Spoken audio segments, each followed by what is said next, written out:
Assalamualaikum warahmatullahi wabarakatuh. Nama saya Resi Hidayatullah dari Prodi Sejarah Peradaban Islam, NIM 221104040001. Di sini saya membuat video tentang sejarah komunitas dan demokrasi di Indonesia pasca kemerdekaan untuk memenuhi tugas UTS. Yang pertama, setelah berhasil menghancurkan kekuatan Belanda, Jepang akhirnya dikalahkan pada tahun 1945. Maka terbukalah jalan bagi kemerdekaan Indonesia tanggal 17 Agustus tahun 1945. Soekarno memproklamirkan kemerdekaan Indonesia. Kemerdekaan ini diraih melalui perjuangan kekuatan senjata, gerakan politik dan diplomatik, serta kekuatan iman. Pada era pasca kemerdekaan muncul beberapa wajah politik Islam pada tingkat partai. Dua organisasi politik utama berupaya mendominasi mayoritas Muslim di Republik baru ini. Kedua kelompok itu mencerminkan keterbagian historis kaum Muslim. NU yang mendukung pandangan non-modernis yang lebih tradisional, dan ada Masyumi berdiri sebagai partai Islam yang modernis. Mereka berlomba memimpin orang Indonesia yang berminat pada pemerintahan yang didasarkan atas nilai-nilai Islam dan sangat menentang pengaruh sekuler, dan khususnya komunis.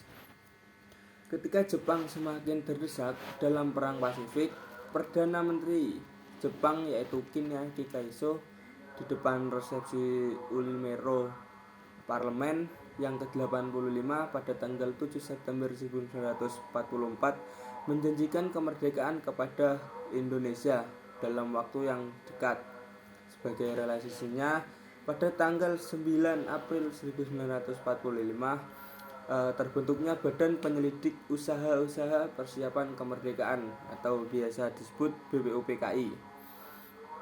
BPUPKI terdiri atas 38 orang anggota yang terdiri dari 8 anggota orang Jepang dan 15 orang dari golongan Islam, 5 dan selebihnya dari golongan nasionalis, sekuler, dan priai Jawa. Tugas BPUPKI sendiri adalah merumuskan bentuk negara, batasan negara, dasar filsafat negara, dan masalah-masalah lain yang perlu dimasukkan dalam konstitusi.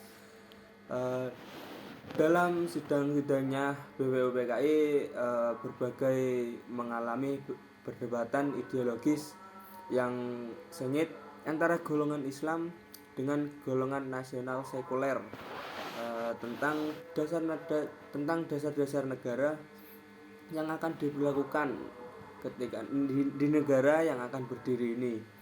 Sebenarnya yang diperjuangkan oleh para tokoh Islam bukanlah realisasi menjadikan Indonesia sebagai negara Islam, melainkan lebih tepat pada adanya jaminan terhadap pelaksanaan syariat ajaran-ajaran Islam.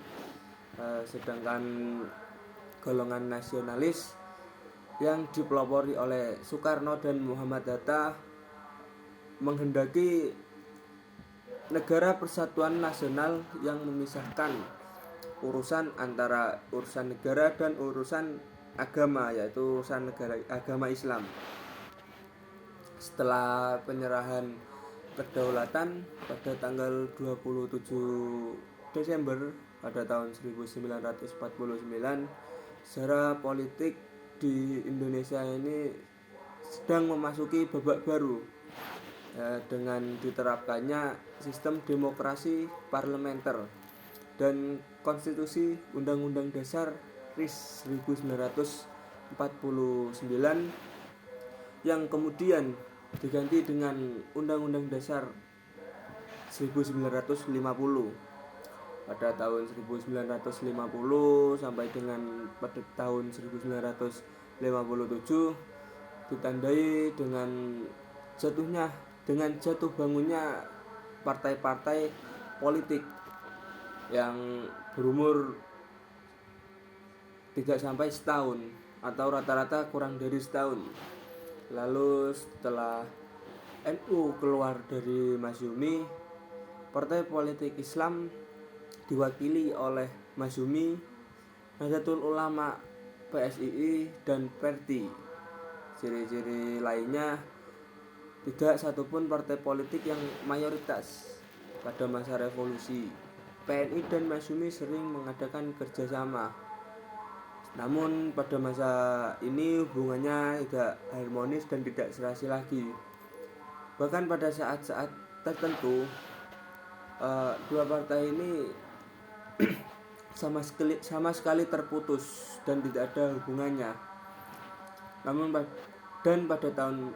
pada pemilu tahun 1955 akhirnya menghasilkan 4 partai besar, yaitu PNI, Masyumi, NU, dan PKI. Tidak ada yang menang.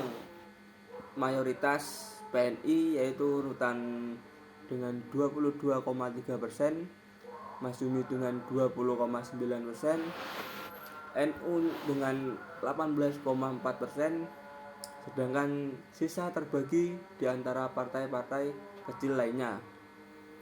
Lalu terdapat juga lembaga-lembaga Islam setelah pasca kemerdekaan, seperti lembaga Islam di Indonesia pasca kemerdekaan, yaitu Departemen Agama yang disebut pada sekarang yaitu Kementerian Agama, didirikan pada masa Kabinet Syahrir yang mengambil keputusan tanggal 3 Januari 1946 untuk memberikan sebuah konsesi pada kaum muslimin.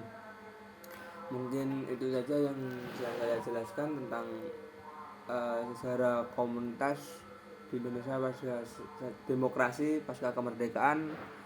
Terima kasih. Assalamualaikum warahmatullahi wabarakatuh.